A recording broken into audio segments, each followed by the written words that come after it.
대호야, 미경아, 엄마 데려가야지. 엄마 여기 두고 가면 엄마 죽어가지 마. 중국 만리장성에서 울부짖으며 소리쳤습니다. 하지만 친아들 김대호와 며느리 최미경은 이미 눈보라 속으로 사라진 후였어요. 순자의 짐가방까지 그대로 버리고 도망친 그들. 72세 노모를 생사의 갈림길에 홀로 남겨둔 채 말이죠. 구조대 불러온다고 했으면서 순자의 절규가 눈보라에 묻히며 체온이 떨어지기 시작했습니다. 죽음의 문턱에서 겨우 목숨을 건진 순자. 하지만 며칠 후 한국에 돌아온 아들 부부는 뻔뻔하게 거짓말을 늘어놓았어요. 엄마, 걱정했다고요. 감기는 다 나았어요. 그런데 순자에게는 그들이 상상할 수도 없는 비밀이 있었습니다. 40년간 숨겨온 어마어마한 비밀이 말이에요. 이들은 국물도 없어. 과연 죽을 뻔했던 순자가 배신한 가족들에게 어떤 충격적인 복수를 펼칠까요? 그리고 순자가 40년간 숨겨온 그 엄청난 비밀은 무엇일까요? 안녕하세요, 여러분. 창밖으로 차가운 겨울바람이 불어오는 12월입니다. 구독과 좋아요, 알림 설정 꼭 눌러주시고요. 오늘은 72세 할머니의 놀라운 반전 이야기를 들려드릴게요. 그럼 중국 만리장성의 차가운 겨울밤부터 시작해 보겠습니다. 안녕하세요. 저는 이순자입니다. 올해로 72세가 됐어요. 평생을 반찬 장사와 투자로 살아왔는데 지금은 정말 기가 막힌 상황에 처해 있습니다. 자식에게 버림받는 게 어떤 건지, 그리고 40년간 숨겨온 비밀이 얼마나 무서운 힘을 가졌는지 제 기막힌 이야기를 한번 들어봐 주시겠어요? 중국 베이징 만리장성, 10월에 차가운 바람이 불어오고 있었습니다. 저는 아들 김대호와 며느리 최미경과 함께 3박 4일 중국 관광을 왔어요. 대호가 엄마도 나이 드시기 전에 구경 좀 하세요라며 제안했을 때 정말 기뻤거든요. 하지만 지금 생각해보니 그때부터 뭔가 이상했습니다. 현지 가이드 리밍이라는 젊은 남자가 처음부터 저를 못마땅해 했어요. 할머니는 너무 느려서 단체 행동에 방해됩니다. 다른 관광객들한테 피해주지 마세요. 리밍이 한국어로 대놓고 무시하는 말을 하자 저는 참을 수가 없었습니다. 제가 유창한 중국어로 내가 너보다 중국을 더 잘한다, 젊은이 라고 말하자 리밍의 얼굴이 새하얗게 질렸어요. 대호와 최미경이 깜짝 놀란 표정을 지었습니다. 최미경이 어리둥절한 목소리로 물어봤어요. 어머님, 중국어를 그렇게 잘하세요? 저는 당당히 대답했죠. 1970년대에 중국에서 5년간 살았어. 그때 반찬 장사도 하고 중국 친구들도 많이 사귀었지. 리밍이 당황해서 말을 더듬었어요. 죄송합니다. 할머님께서 그런 분이신 줄 몰랐습니다. 하지만 저는 이미 기분이 상한 상태였습니다. 나이가 많다고 무시하는 건 정말 참을 수 없는 일이거든요. 만리장성을 1시간쯤 관광하고 있을 때였어요. 갑자기 하늘이 어두워지더니 하얀 눈송이들이 하나둘씩 떨어지기 시작했습니다. 처음에는 예쁜 설경이구나 싶었는데 곧 폭설로 바뀌었어요. 바람이 세게 불기 시작하고 시야가 점점 흐려졌습니다. 저는 무릎이 예전부터 좋지 않아서 빠르게 걷기 힘들었어요. 다른 관광객들은 서둘러 하산하고 있었는데 저만 뒤처져 있었습니다. 그때 리밍이 대호에게 다가가서 속삭이는 소리가 들렸어요. 늙은이 때문에 모두 위험합니다. 어머니를 두고 먼저 가는 게 어때요? 대호가 고민하는 표정을 짓더니 최미경과 뭔가 이야기를 나누었습니다. 저는 그들이 무슨 말을 하는지 정확히 들리지 않았지만 불안한 느낌이 들었어요. 최미경이 대호의 귀에 대고 조용히 말했습니다. 당신도 알잖아요. 사업 때문에 돈이 얼마나 필요한지. 시어머님 여행자 보험도 많이 들어놨고 그 순간 저는 소름이 돋았어요. 설마 이 아이들이 저에게 무슨 나쁜 생각을 하는 건 아닐까요? 대호가 결심한 듯한 표정을 지으며 제게 다가왔습니다. 엄마, 눈이 너무 많이 와서 위험해요. 엄마는 혼자서라도 빨리 내려가세요. 저는 깜짝 놀라서 물어봤어요. 그럼 너희들은? 최미경이 차갑게 대답했습니다. 저희는 먼저 내려가서 구조대 불러올게요. 어머님 때문에 저희까지 다 위험해지면 안 되잖아요. 믿을 수 없었어요. 친아들이 72세 어머니를 폭설 속에 혼자 두고 가겠다는 거였습니다. 더 충격적인 건 그 다음이었어요. 대호와 최미경이 제 짐가방까지 그냥 버리고 가는 거였습니다. 야, 야들아, 내 가방이라도 가져가라. 제가 소리쳤지만 그들은 이미 눈보라 속으로 사라지고 있었어요. 혼자 남겨진 저는 추위와 배신감으로 온몸이 떨렸습니다. 바람이 점점 거세져서 서 있기도 힘들었어요.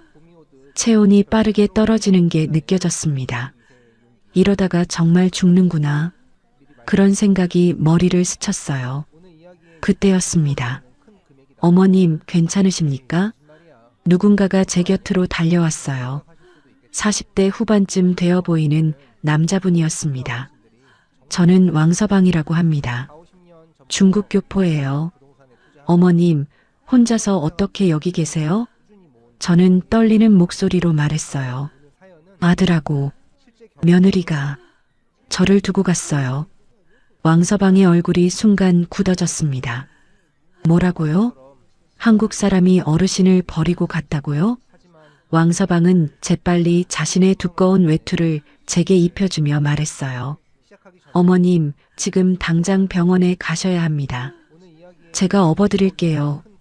저는 왕서방의 등에 엎여서 하산했습니다. 그 과정에서 왕서방이 중국어로 다른 사람들과 통화하는 소리가 들렸어요. 한국에서 온 가족이 70대 어머니를 폭설 속에 버리고 갔다고? 믿을 수 없는 일이야. 병원에 도착했을 때 의사가 심각한 표정으로 말했습니다. 30분만 늦었어도 생명이 위험했습니다. 체온이 너무 많이 떨어졌어요. 그제서야 저는 깨달았어요. 아들과 며느리가 저를 진짜로 죽음의 위험에 빠뜨렸다는 걸 말이에요. 왕서방이 분노한 목소리로 말했습니다. 도대체 아드님들이 어디 갔는지 아세요? 구조 요청도 안 하고 그냥 한국으로 가버렸대요. 그 말을 듣는 순간 저는 가슴에 묻어둔 40년의 비밀을 떠올렸어요. 병원 침대 옆에 놓인 제 가방에서 여러 개의 통장을 꺼내봤습니다. 삼성전자, LG전자 주식 증서들과 강남 아파트 등기부등본들, 총 690억 원에 달하는 제 평생의 투자 결과물들이었어요. 이제는 진실을 보여줄 때가 왔구나. 저는 마음속으로 다짐했습니다. 왕서방이 3일 동안 저를 돌봐주시며 귀국 수속을 모두 도와주셨어요. 어르신, 한국 영사관에 연락해서 항공편도 예약해드렸습니다. 정말 고마운 분이었습니다. 비행기에 오르기 전 왕서방이 제 손을 꼭 잡으며 말씀하셨어요. 어르신, 한국 가서 꼭 당당하게 사세요. 3시간 비행 동안 저는 계속 생각했어요. 집에 가면 저 아이들이 뭐라고 변명할까? 분명 뻔뻔하게 거짓말을 늘어놓을 게 뻔했습니다. 인천공항에서 박은희를 만났을 때 모든 걸 털어놨어요. 은희야, 대호와 미경이가 나를 폭설 속에 버리고 도망갔어. 은희가 그런 나쁜 놈들. 이라며 분개했지만 저는 오히려 마음이 차분했어요. 40년간 모은 비밀 무기가 있었거든요. 택시 안에서 은희가 물어봤어요. 순자야, 집에 가서 뭐라고 할 거야? 저는 가방 속 통장들을 만지며 대답했어요. 이제 진실을 보여줄 때가 왔어. 집 대문 앞에 도착했을 때 저는 마음을 다잡았습니다. 드디어 복수가 시작될 시간이었어요. 집에 도착한 저를 맞이한 건 아들 대호의 뻔뻔한 거짓말이었습니다. 엄마, 왜 이제 와요? 걱정했다고요. 마치 아무 일도 없었다는 듯이 태연하게 말하는 대호를 보고 저는 경악했어요. 최미경은 더 가관이었습니다.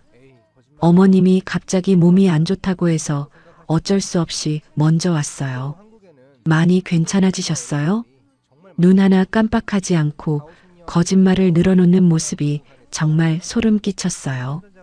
저는 참을 수 없어서 따져 물었습니다. 너희들이 나를 버리고 도망갔잖아. 폭설 속에 혼자 두고 말이야. 그런데 대호가 하는 말이 더 어이없었어요. 엄마, 또 헛소리세요? 우리가 왜 엄마를 버려요? 말도 안 되는 소리 하지 마세요. 최미경이 거기에 한술 더 떴습니다. 어머님, 나이 드시니까 기억력이 안 좋아지시나 봐요. 치매 검사 한번 받아보시는 게 어때요? 72세 시어머니를 정신병자 취급하는 며느리를 보니 기가 막혔어요.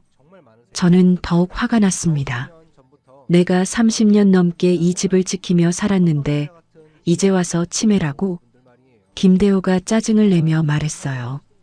엄마 연금 20만 원으로 뭘 할 수 있겠어요? 주식? 부동산? 그런 것도 모르면서 괜한 생트집 그만 잡으시고 현실을 보세요. 제 투자 능력을 완전히 무시하는 말이었습니다. 40년간 삼성전자, LG 주식을 사모은 제 노하우를 비웃는 거였어요. 저는 억울해서 물어봤습니다. 그럼 내 가방은? 너희들이 버리고 온 내 가방 말이야. 최미경이 뻔뻔하게 대답했어요. 너무 무거워서 못 들고 왔어요. 어차피 뭐 대단한 것도 없으면서요. 제 40년 투자 자료들이 들어있던 가방을 대단한 것도 없다니요. 그때 대호가 본색을 드러냈습니다. 엄마, 사업 자금 때문에 정말 힘들어요. 보험 해지하고 적금도 깨서 좀 도와주세요. 저는 어이가 없어서 말했어요. 내가 어디서 그런 큰 돈을 구하라는 거야? 대호가 짜증을 내며 말했습니다. 맨날 돈 없다고만 하시네요. 그럼 뭘로 사시라는 거예요? 이 모든 상황이 믿어지지 않았어요. 중국에서 저를 죽을 뻔하게 버려놓고서는 아무렇지도 않다는 듯이 돈까지 달라고 하는 거였습니다. 다음 날 더 충격적인 일이 벌어졌어요. 최미경이 친구들과 전화 통화하는 소리가 제 방까지 들렸습니다. 시어머님이 완전히 돌아버리셨어요. 중국에서 난리를 쳐서 창피해 죽는 줄 알았어요. 친구가 뭔가 물어보자 최미경이 또 말했어요. 맞아요. 주식 몇 주 있다고 투자 전문가인 줄 아세요. 어디서 삼성전자 샀다고 자랑하시는데 몇 주나 샀겠어요? 제 평생의 투자를 그렇게 비웃는 소리를 듣고 있으니 가슴이 터질 것 같았어요. 더 화나는 건 그 다음이었습니다. 우리 남편이 사업 자금 때문에 힘든데 시어머니는 도와주기는커녕 이상한 소리만 하세요. 전화 너머 친구가 뭔가 말하자 최미경이 낄낄거리며 웃었어요. 맞아요. 정말 답답해 죽겠어요. 저녁 무렵에는 더 충격적인 대화를 엿들었습니다. 대호가 누군가와 전화 통화를 하고 있었어요. 우리 엄마가 여행자 보험을 많이 들어놨거든. 혹시 뭔 일이라도 생기면 보험금이 꽤 나올 텐데. 상대방이 뭔가 묻자 대호가 또 말했습니다. 그래, 사업 투자 자금으로 쓸 수 있을 거야. 엄마도 나이가 많으니까. 그 순간 저는 온몸에 소름이 돋았어요. 정말로 이 아들이 저한테 무슨 일이 생기기를 바라고 있었던 거였습니다. 그날 저녁 오랜 친구 박은희가 찾아왔어요. 은희가 제 상처 입은 모습을 보고 깜짝 놀랐습니다. 순자야, 얼굴이 왜 그래? 중국에서 무슨 일이 있었니? 저는 모든 사실을 털어놓았어요. 만리장성에서 버림받은 일부터 지금까지의 모든 상황을 말이죠. 은희가 분노하며 소리쳤습니다. 그런 나쁜 놈들, 어떻게 그럴 수가 있어? 정말 혼내줘야 해. 저는 한숨을 쉬며 말했어요. 내가 뭘로 혼내주겠어, 은희야. 돈도 없는 늙은 할머니가. 은희가 제 손을 꼭 잡으며 말했습니다. 순자야, 너무 속상해하지 마. 그런 놈들은 언젠가 벌 받을 거야. 하지만 저는 이미 마음의 결정을 내리고 있었어요. 은희가 돌아간 후 저는 혼자 방에서 깊이 생각했습니다. 그날 밤 저는 침실에서 평생 숨겨온 비밀을 꺼내봤어요. 여러 개의 은행 통장들과 투자 증권들이었습니다. 1980년대부터 차곡차곡 모은 삼성전자 주식 증서, LG전자 투자 내역, 강남 아파트 세 채의 등기부등본들, 통장 잔고를 하나하나 확인해 보니 총 690억 원이었어요. 40년간 반찬 장사로 번 돈을 한 푼도 허투루 쓰지 않고 투자한 결과였습니다. 주식 몇 주 있다고 부자인 줄 안다고? 투자도 모르는 늙은이라고? 최미경과 대호의 비웃는 소리가 귓가에 맴돌았어요. 저는 통장들을 다시 정리하며 중얼거렸습니다.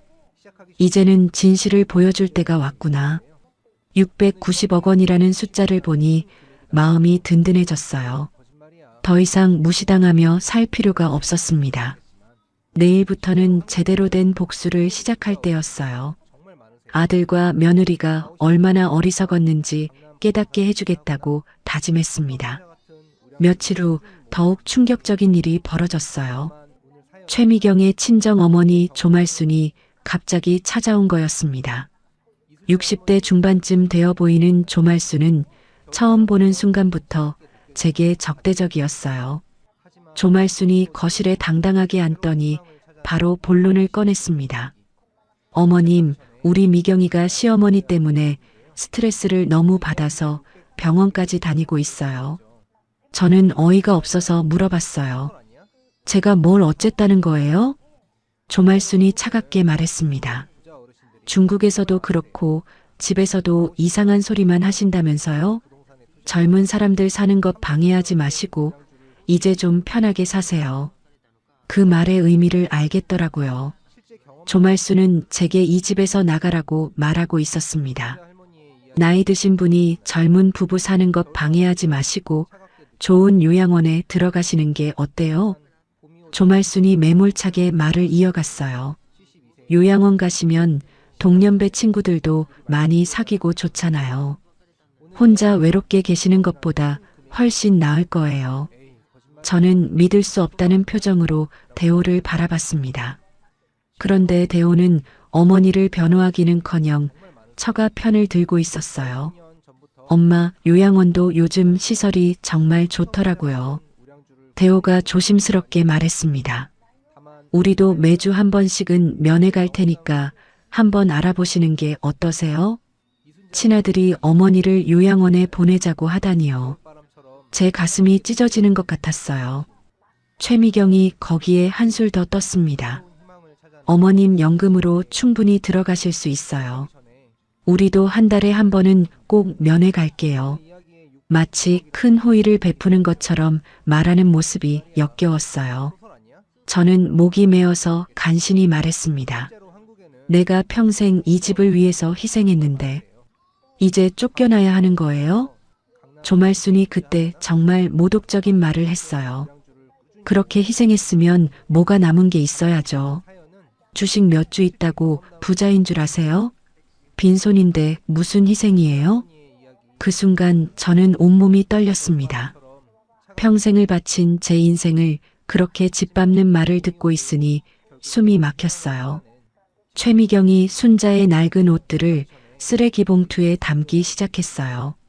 어머님, 요양원에서는 이런 옷 필요 없어요.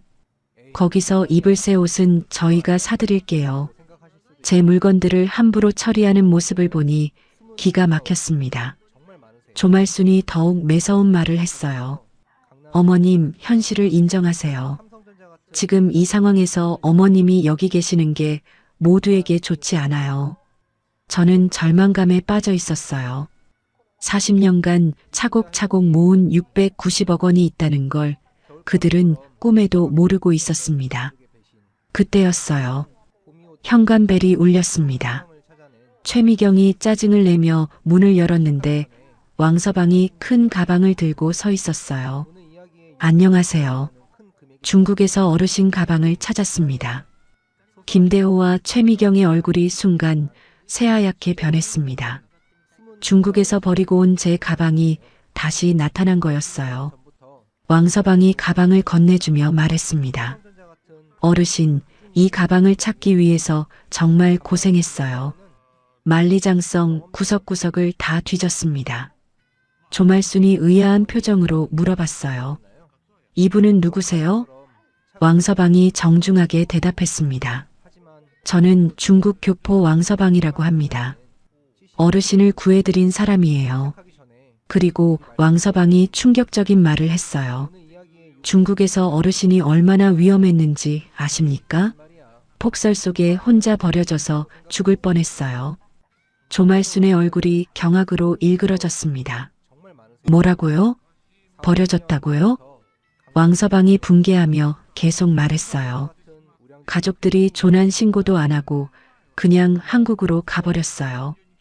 어르신이 얼마나 추위에 떨었는지 아세요? 최미경이 당황해서 끼어들었습니다. 웬 중국 사람이 남의 집 일에 끼어들어요? 왕서방의 목소리가 더욱 격앙됐어요.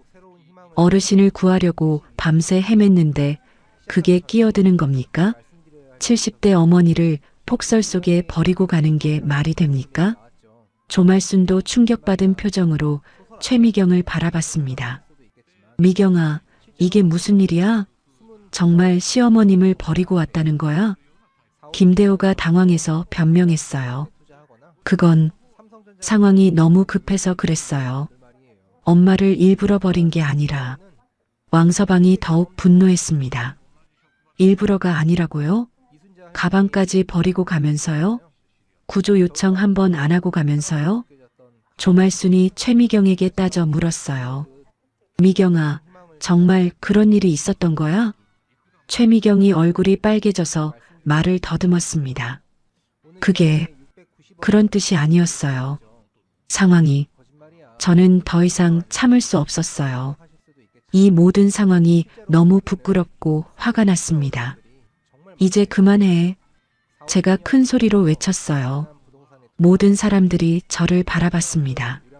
저는 침실로 들어가서 평생 숨겨둔 비밀을 가져왔어요. 여러 개의 은행 통장과 투자 증서들이 들어있는 서류 가방이었습니다.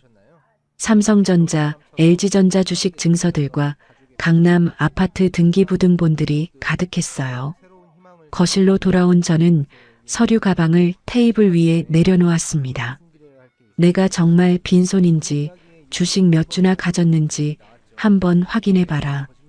김대호가 어리둥절한 표정으로 물어봤어요. 엄마, 뭐 하는 거예요? 조말순도 긴장한 목소리로 말했습니다. 어머님, 그게 뭐예요? 저는 첫 번째 통장을 꺼내며 말했어요. 이제야 진실을 보여드릴 때가 왔네요. 왕서방이 제 편에 서서 말했습니다. 어르신의 결정을 존중합니다.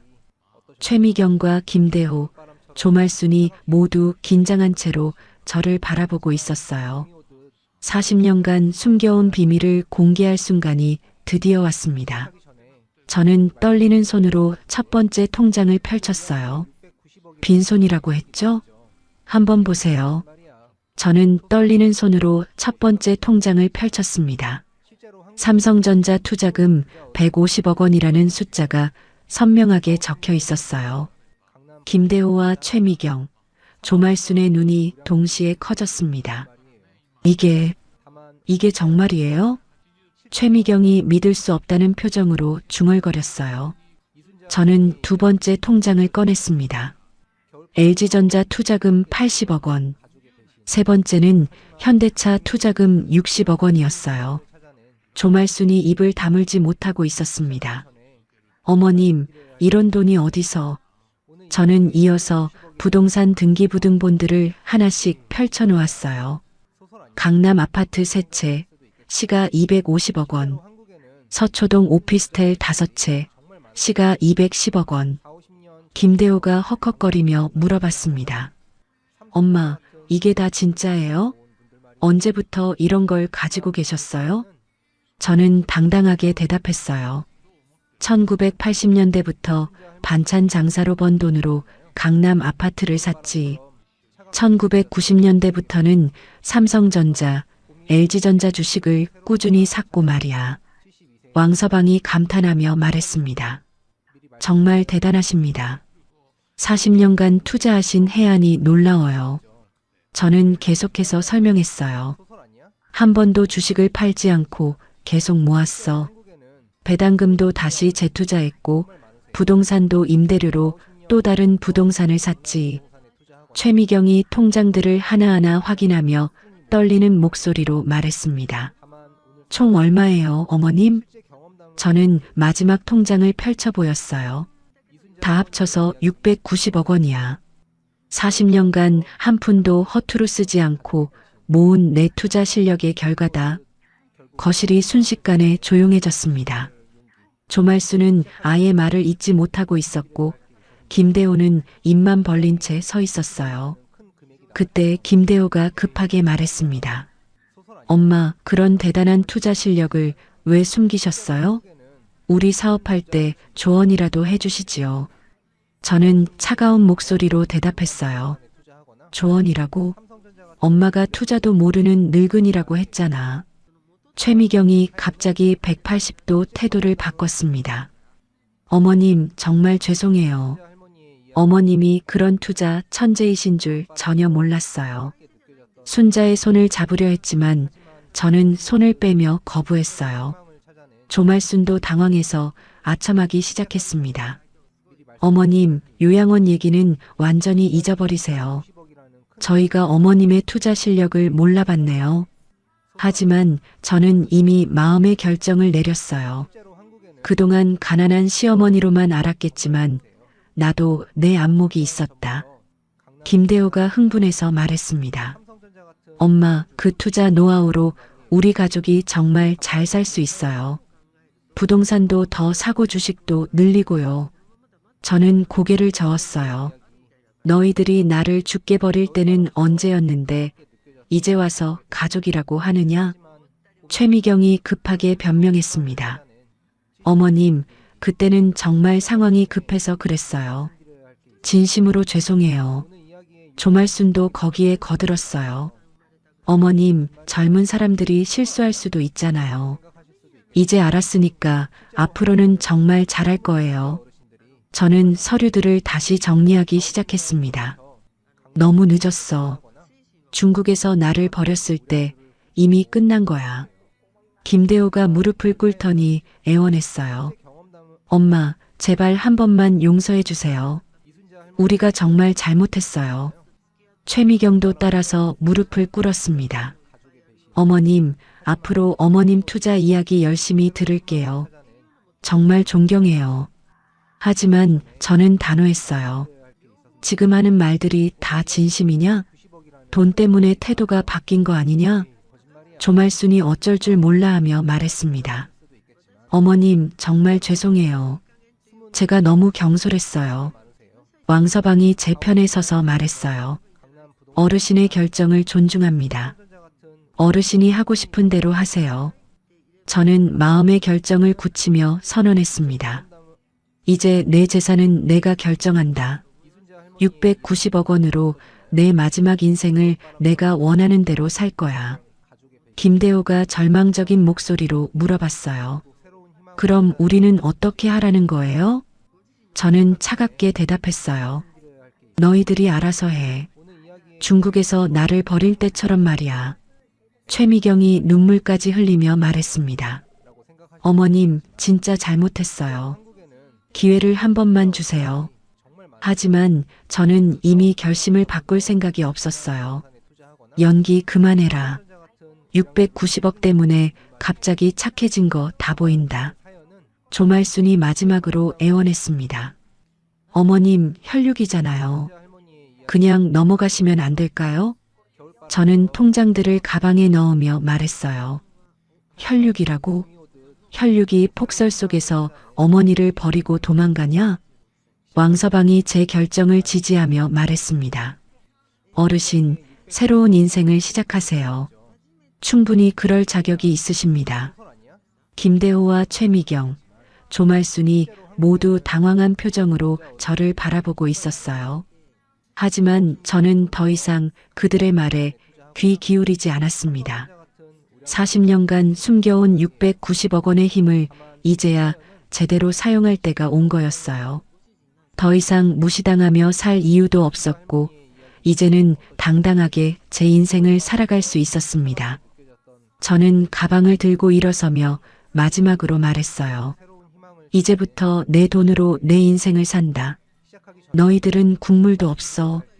저는 가방을 든 채 당당하게 선언했습니다.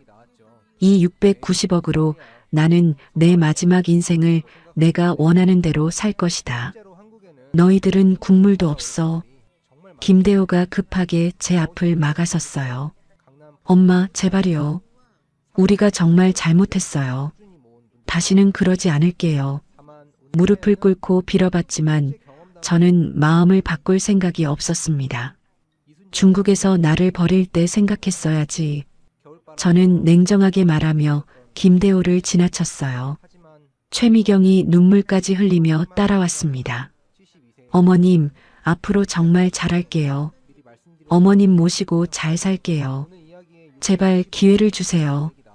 저는 돌아서서 차갑게 말했어요. 이제 와서 하는 연기 그만해라. 690억 때문에 갑자기 착해진 것 뻔하잖아. 조말순도 당황해서 중얼거렸습니다. 어머님, 그래도 가족인데. 하지만 저는 이미 결심을 굳혔어요. 그 순간부터 제 진짜 인생이 시작됐습니다. 다음 날 아침, 저는 강남 최고급 부동산 중개소를 찾아갔어요. 펜트하우스 중에서 가장 좋은 걸로 보여주세요. 현금으로 살 거라고 하니 직원들이 깜짝 놀라더라고요. 어머님, 이 펜트하우스는 35억 원입니다. 젊은 직원이 조심스럽게 말했어요. 저는 당당하게 대답했습니다. 좋아요. 현금으로 살게요. 계약서에 서명하는 동안 마음이 정말 시원했어요. 내 돈으로 내가 원하는 집을 사는 기분이 이렇게 좋을 줄 몰랐습니다. 집으로 돌아와서 짐을 싸기 시작했어요. 김대호가 다급하게 물어봤습니다. 엄마, 어디 가시려고 해요? 집이 여기잖아요. 저는 펜트하우스 계약서를 보여주며 말했어요. 내 돈으로 내 궁전을 샀다. 이제 여기는 내 집이 아니야. 김대호의 얼굴이 하얗게 질렸습니다. 엄마, 정말로 가시는 거예요? 그때 왕서방이 전화를 걸어왔어요. 어르신, 이사 준비 도와드릴까요? 저는 감사한 마음으로 대답했어요. 고맙습니다. 이제야 진짜 사람을 만났네요. 소문이 빠르게 퍼져서 이웃들이 하나둘씩 몰려왔습니다. 박은희가 제일 먼저 달려와서 상황을 듣고는 깜짝 놀랐어요. 순자야, 690억이라고? 정말 대박이다. 시원하다. 은희가 박수를 치며 소리쳤어요. 다른 이웃 아주머니들도 저를 응원했습니다. 순자 씨, 정말 잘했어요. 그래야죠. 그런 못된 놈들한테 당할 이유 없어요. 이웃들의 지지를 받으니 마음이 더욱 든든해졌어요. 40년간 혼자 참고 살았는데 이제야 진정한 응원을 받는 기분이었습니다. 이사하는 날 저는 명품 정장을 새로 맞춰 입었어요. 헤어도 고급 미용실에서 새로 했습니다. 거울 속의 제 모습이 완전히 달라 보였어요. 펜트하우스 앞에 롤스로이스가 기다리고 있었습니다. 왕서방이 어르신, 새 출발을 축하합니다라며 문을 열어줬어요. 그때 김대호와 최미경이 마지막으로 달려왔습니다. 엄마, 제발 가지 마세요. 김대호가 차 문을 붙잡으며 애원했어요. 저는 창문을 내리고 차갑게 말했어요. 경비실에 출입 금지 명단에 올려주세요. 이 사람들은 제 가족이 아닙니다. 펜트하우스 경비원이 공손하게 대답했습니다. 알겠습니다, 어르신. 새 집에 도착했을 때의 기분은 정말 말로 표현할 수 없었어요. 50층 펜트하우스에서 내려다보는 서울 전경이 한눈에 보였습니다. 왕서방과 박은희가 축하차를 가져와 줬어요. 이제야 진짜 내 인생이 시작되는 것 같아요. 저는 환한 미소를 지으며 말했어요. 은희가 감탄하며 말했습니다. 순자야, 여기서 사는 기분이 어때? 평생 이런 집에서 살아보는 게 꿈이었는데 드디어 이렇네요. 저는 행복한 마음으로 대답했어요. 그 후 며칠 뒤 저는 중요한 결정을 내렸습니다. 노인복지센터를 찾아가서 센터장을 만났어요.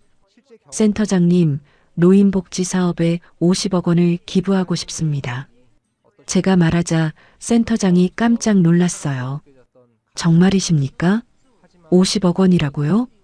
센터장이 믿을 수 없다는 표정이었어요. 저는 기부 서약서에 서명하며 말했습니다. 돈의 진정한 가치를 이제야 깨달았어요. 혼자만 잘 사는 게 아니라 같이 잘 사는 게 중요하죠. 센터장이 깊숙이 인사를 했어요. 정말 감사합니다. 어르신 덕분에 수많은 노인분들이 도움을 받을 수 있을 것입니다. 그 소식이 언론에 알려지자 난리가 났어요. 전국신문에 투자의 여신 이순자라는 제목으로 기사가 실렸습니다. TV 뉴스에서도 제 이야기를 방송했어요. 기자가 인터뷰를 요청해서 만났습니다. 어르신, 40년간 투자하신 비결이 무엇입니까? 저는 당당하게 대답했어요. 인내와 믿음이에요. 좋은 회사의 주식을 사서 끝까지 믿고 기다리는 거죠. 그리고 이번 기부를 결정하신 이유는요? 기자가 또 물어봤어요. 돈의 진정한 가치를 깨달았어요. 혼자 가지고만 있으면 소용없어요. 나눌 때 비로소 의미가 있는 거죠. 그날 저녁 뉴스를 보니 제가 주인공으로 나오고 있었어요. 72세 할머니의 놀라운 투자 성공담이라는 제목이었습니다. 왕서방이 축하 전화를 걸어왔어요. 어르신, 정말 대단하세요. 전국적으로 유명해지셨어요. 저는 웃으며 대답했어요. 유명해지는 건 중요하지 않아요. 내가 원하는 대로 살 수 있게 된 게 제일 기뻐요. 그날 밤 펜트하우스 발코니에 서서 야경을 바라봤습니다. 40년간 꾹 참고 모은 690억 원이 이렇게 자유로운 삶을 가져다 줄 몰라. 더 이상 누구 눈치도 보지 않고 무시당하지도 않는 당당한 인생이 시작된 거였습니다. 중국에서의 그 끔찍한 경험이 오히려 제게 새로운 인생을 안겨준 셈이었어요. 저는 밤하늘을 바라보며 중얼거렸습니다. 이제야 진짜 내 인생이 시작됐구나. 제 기부 소식이 전국 뉴스로 방송된 지 일주일 후였어요. 예상치 못한 일들이 연달아 벌어지기 시작했습니다. 김대호의 직장 동료들이 수군거리기 시작한 거였어요. 야, 김대리 어머님이 그렇게 부자였어? 690억이라며? 50억이나 기부했다는데 아들은 왜 이렇게 궁상맞게 살아? 김대호가 회사에서 점심을 먹고 있을 때였습니다. 옆 테이블에서 동료들이 속삭이는 소리가 들렸어요. 어머니가 수백억 부자인데도 아들 월급 30만 원씩 모자라서 빌려달라고 하더라. 김대호의 얼굴이 빨개졌어요. 평소에 어머니 자랑을 하던 사람들이 이제는 뒤에서 수군거리고 있었습니다. 진짜 이상하지 않아? 어머님이 그렇게 돈이 많으면 아들 사업이라도 도와주지. 또 다른 동료가 말했어요. 김대호는 수저를 내려놓을 수밖에 없었습니다. 창피해서 더 이상 밥을 먹을 수가 없었거든요. 최미경의 상황은 더욱 심각했어요. 아파트 분여회에서 만난 친구들이 비웃기 시작한 거였습니다. 미경아, 시어머니가 50억 기부했다며? 대단하다. 친구들이 겉으로는 칭찬하는 것 같았지만 목소리에 비꼬는 기색이 역력했어요. 그런데 너는 왜 이렇게 힘들게 살아? 시어머니가 그렇게 부자면 용돈이라도 주지 않아? 다른 친구가 직설적으로 물어봤어요. 최미경은 얼굴이 화끈거렸습니다. 그게 좀 복잡한 사정이 있어서. 혹시 시어머니랑 사이가 안 좋은 거야? 아니면 며느리를 못 믿어서 돈을 안 주는 건가? 친구들의 추궁이 계속됐어요. 최미경은 결국 자리에서 일어날 수밖에 없었습니다. 먼저 가볼게. 급한 일이 있어서. 집에 돌아온 최미경은 스트레스로 머리가 지끈거렸어요. 밤에도 잠이 오지 않아서 수면제를 먹기 시작했습니다. 김대호의 사업은 더욱 어려워졌어요. 직원들이 월급을 제때 받지 못해서 하나둘씩 그만두기 시작했습니다. 사장님, 어머님께 도움 받으시면 되잖아요. 마지막 남은 직원이 조심스럽게 말했어요. 신문에 보니까 어머님이 정말 대단한 투자가이시던데요. 김대호는 고개를 떨굴 수밖에 없었습니다. 그건 어머니와 연락이 안 되고 있어. 직원이 의아한 표정을 지었어요. 연락이 안 되신다고요? 가족인데 왜요? 그 질문에 김대호는 대답할 말이 없었어요. 중국에서 어머니를 버린 일을 어떻게 설명할 수 있겠습니까?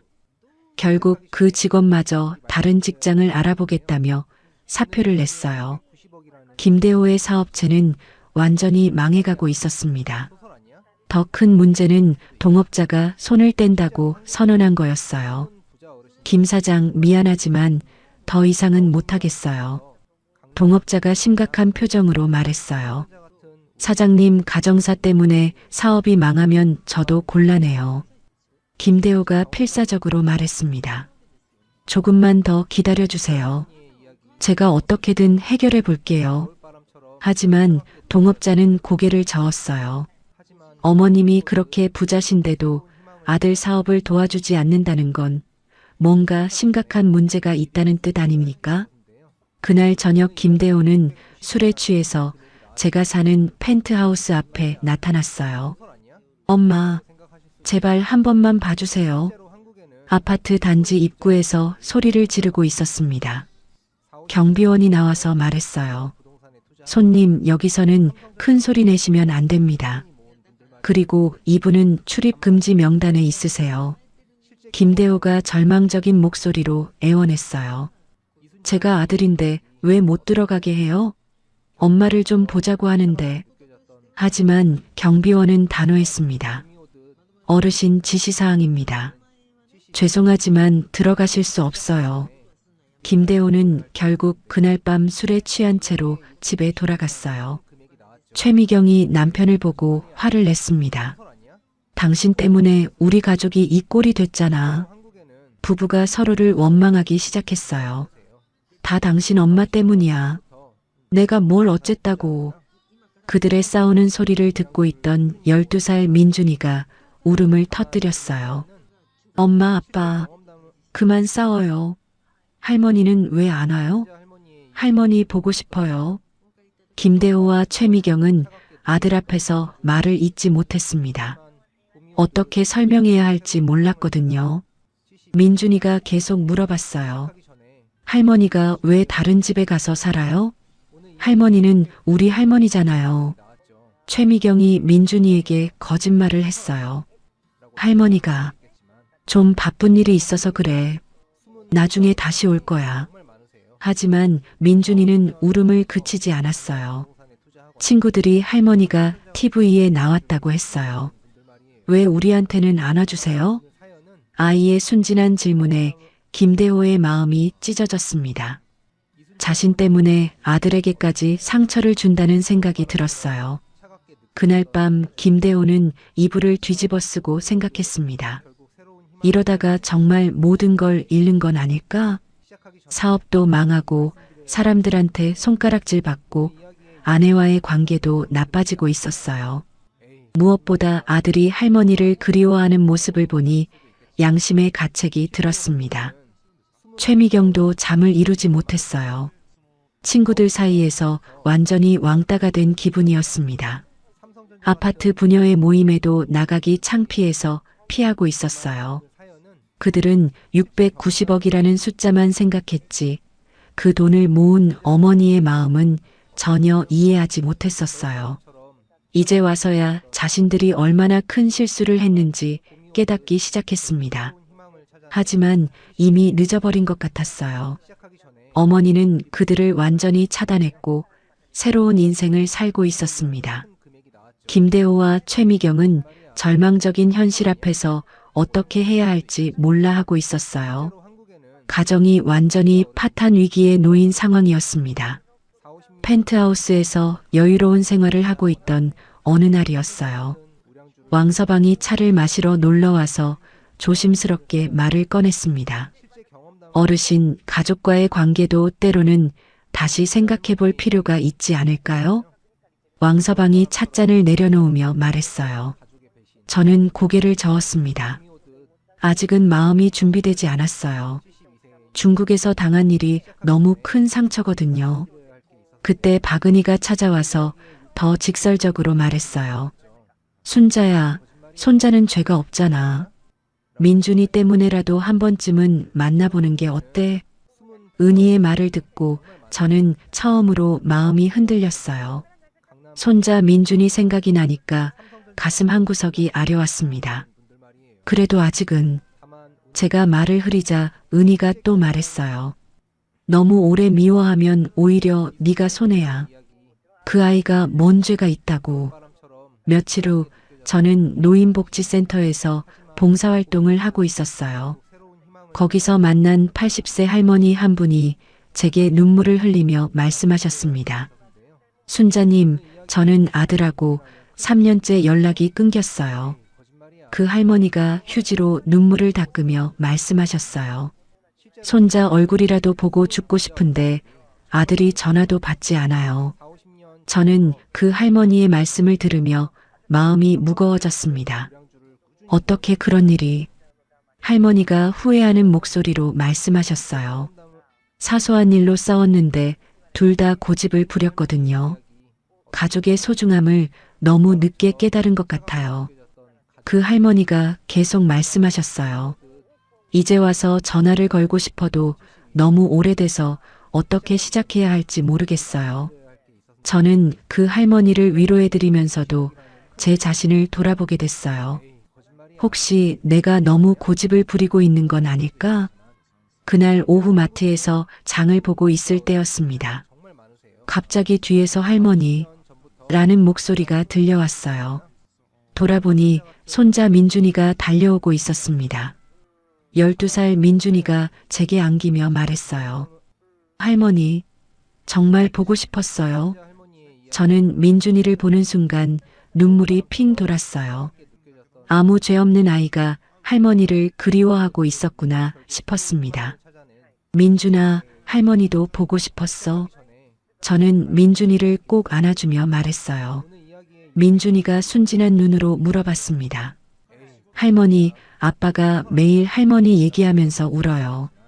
할머니가 화나신 거 맞죠? 그 말을 들으니 마음이 복잡해졌어요. 아들이 후회하고 있다는 뜻이니까요. 저는 민준이에게 부드럽게 말해줬어요. 할머니는 화난 게 아니라 생각할 시간이 필요했던 거야. 민준이는 이해할 수 있지? 민준이가 고개를 끄덕이며 물어봤어요. 그럼 이제 다시 우리 집에 와주실 거죠? 저는 잠시 말을 멈췄습니다. 어떻게 대답해야 할지 몰랐거든요. 할머니가 좀 더 생각해 볼게. 민준이가 할머니를 기다려줄 수 있겠니? 제가 말하자 민준이가 밝게 웃으며 대답했어요. 네, 할머니를 계속 기다릴게요. 그날 저녁 왕서방이 또 찾아왔을 때 그 일을 말씀드렸어요. 왕서방이 지혜롭게 말씀해 주셨습니다. 어르신, 용서는 상대방을 위한 게 아니라 자신의 평안을 위한 것이에요. 저는 그 말에 깊이 생각해 봤어요. 정말 내가 평안하려면 어떻게 해야 할까? 며칠을 고민한 끝에 저는 결심을 했습니다. 김대호에게 전화를 걸어보기로 한 거예요. 전화를 받은 김대호의 목소리는 놀라움과 기쁨이 섞여 있었어요. 엄마, 정말 엄마세요? 저는 차분하게 말했습니다. 대호야, 카페에서 만나자. 김대호가 떨리는 목소리로 대답했어요. 네, 엄마. 언제든지 좋아요. 정말 감사해요. 만남 당일 저는 고급 정장을 입고 단정하게 차려입었어요. 품위 있는 모습으로 가야겠다고 생각했거든요. 카페에 들어서니 김대호와 최미경이 이미 와서 기다리고 있었습니다. 저를 본 순간 두 사람이 깊숙이 고개를 숙이며 인사했어요. 어머님, 정말 죄송합니다. 최미경이 눈물을 흘리며 말했어요. 저희가 정말 잘못했어요. 김대호도 고개를 숙인 채 말했습니다. 엄마, 중국에서 정말 잘못했어요. 변명의 여지가 없어요. 저는 의자에 앉으며 차분하게 말했어요. 일단 앉아라. 할 얘기가 많다. 최미경이 조심스럽게 물어봤습니다. 어머님, 저희 용서해 주시는 건가요? 저는 잠시 침묵을 유지했어요. 어떤 말부터 해야 할지 정리가 필요했거든요. 용서를 하든 안 하든 민준이는 내 손자야. 제가 먼저 입을 열었어요. 그 아이는 아무 잘못이 없잖아. 김대호가 급하게 말했습니다. 엄마, 민준이가 매일 할머니 찾아요. 할머니가 왜 안 오냐고 계속 물어봐요. 최미경도 덧붙였어요. 어머님, 민준이 때문에라도 저희를 용서해 주세요. 저는 찻잔을 들며 천천히 말했어요. 용서는 쉽게 할 수 있는 게 아니야. 중국에서 당한 일이 얼마나 큰 상처인지 너희들이 알기나 해? 두 사람이 고개를 떨궜어요. 정말로 죄송하다는 표정이었습니다. 저는 마음을 정리하며 말을 이어갔어요. 하지만 민준이를 생각해서 한 번 더 기회를 주겠다. 대신 조건이 있어. 김대호가 간절한 목소리로 물어봤어요. 어떤 조건이든 지키겠어요, 엄마. 저는 단호하게 말했습니다. 앞으로는 서로 독립적으로 살자.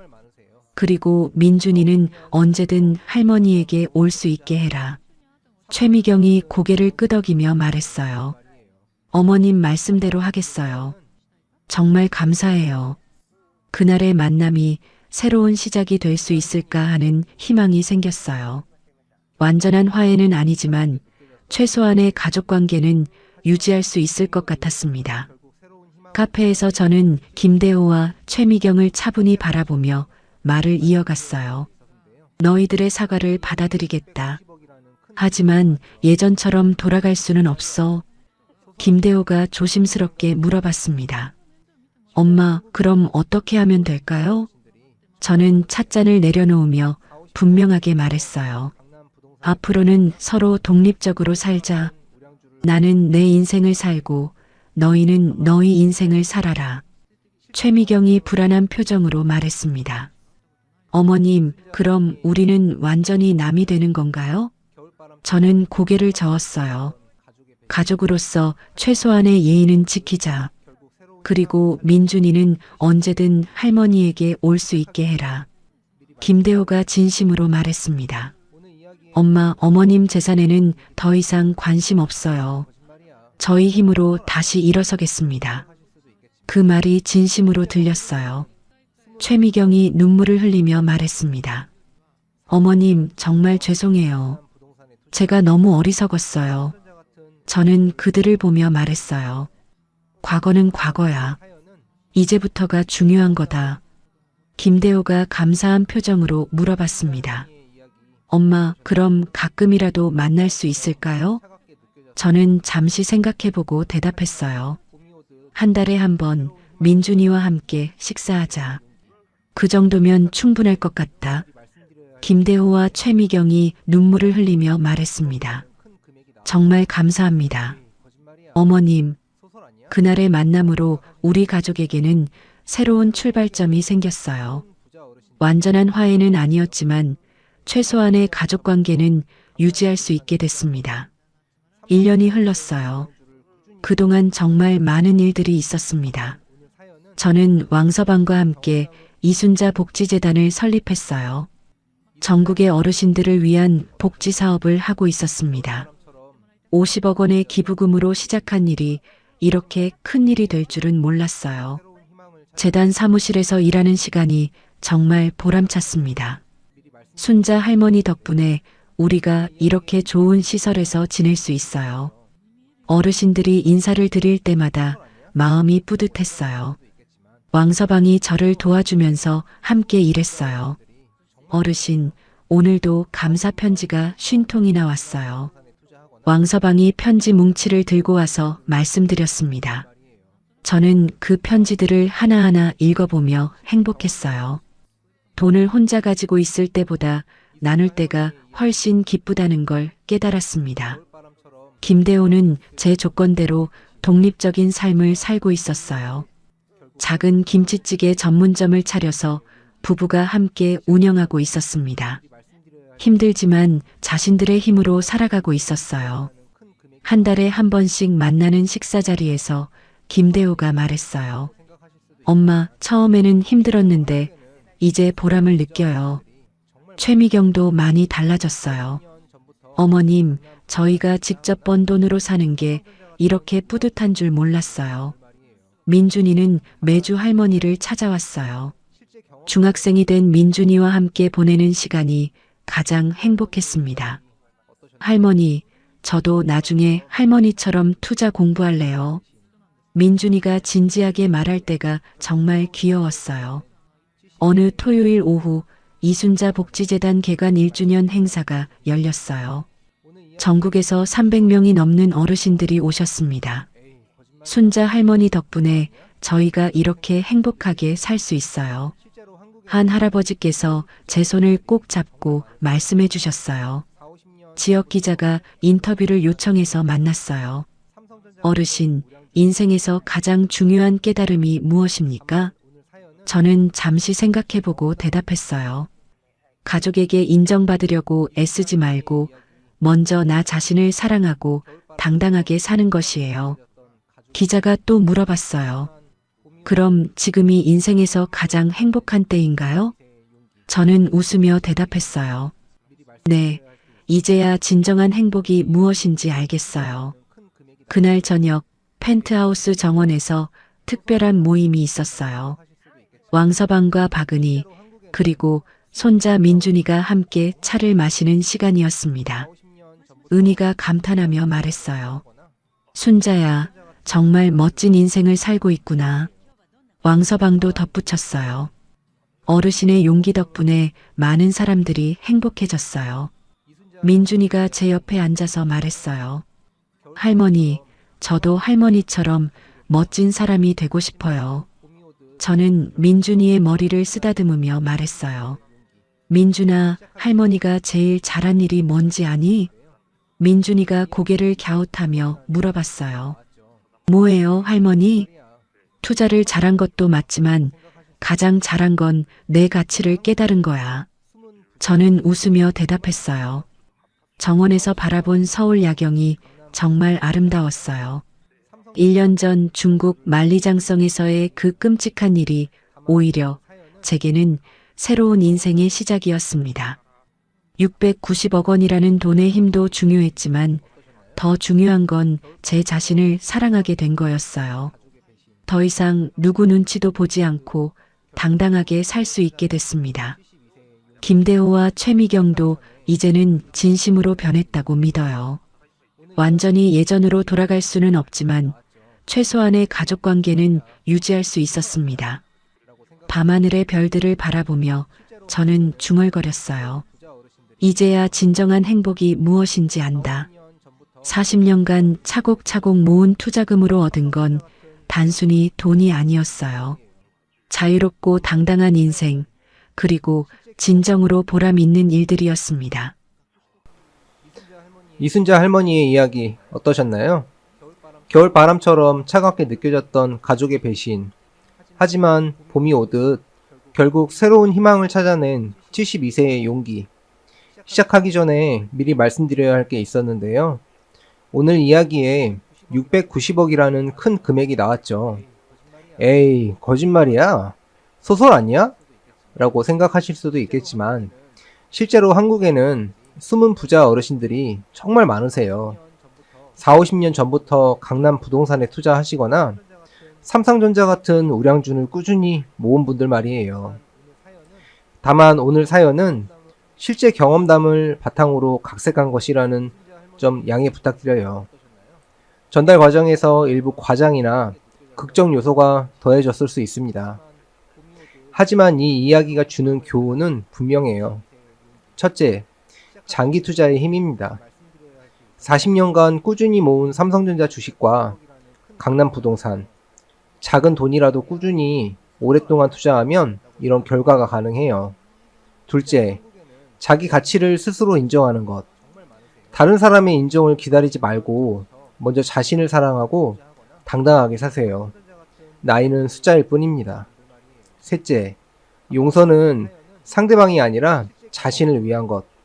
미움을 오래 품고 있으면 결국 자신만 힘들어져요. 넷째, 겨울같이 힘든 시기에도 포기하지 않는 인생의 지혜, 특히 가족관계에서의 자존감을 지키는 법을 배울 수 있었어요. 혹시 지금 가족 때문에 상처받고 계신 분들이 있다면 순자 할머니처럼 먼저 자신의 가치부터 찾아보세요. 겨울이 지나면 반드시 봄이 오듯 힘든 시간도 언젠가는 지나갑니다.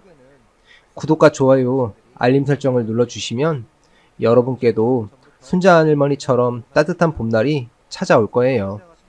댓글로 오늘 이야기에 대한 생각과 계신 지역을 남겨주세요. 다음에도 인생에 도움이 되는 감동적인 이야기로 찾아뵙겠습니다. 추운 겨울 건강 잘 챙기시고 따뜻하게 지내세요. 감사합니다.